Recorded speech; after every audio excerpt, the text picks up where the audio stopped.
So this is the top of the hill looking towards probably Malvern, I'm going to guess, I'm not sure. And this is the start of, there's quite a decent walk from here, which I've done once before. I'm quite tired, but I might at least do the first part of it. There's not very many people up here. There's a few, but it's fairly quiet because it's a Friday and the sun is still shining. Though there's a cool breeze, but it's a welcome breeze really, because there's no trace of discomfort, even though it is hot when the wind dies down. And everywhere there are these, I don't know whether you can see them here, there's foxgloves growing everywhere.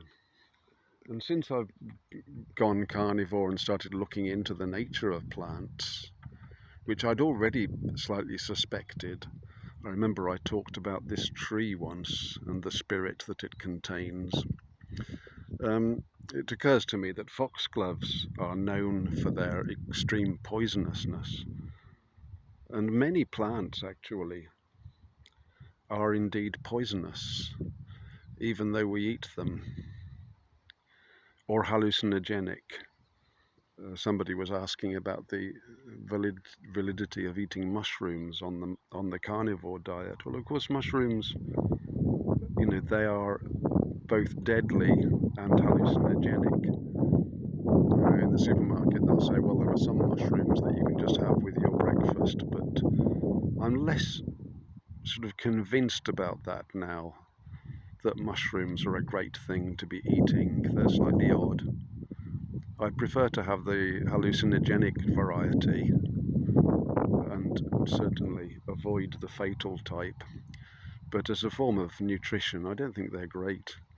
Now, people will say, well, it's got loads of copper in it. I think mushrooms are known for their copper.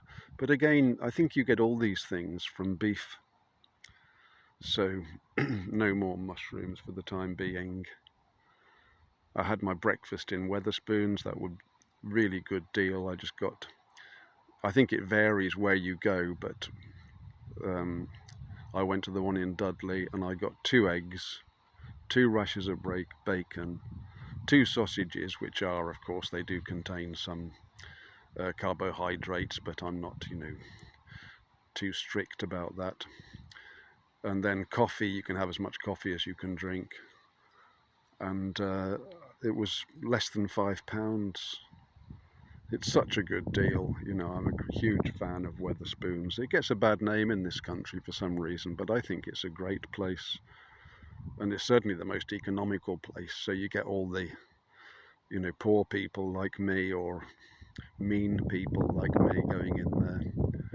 And I like those people generally.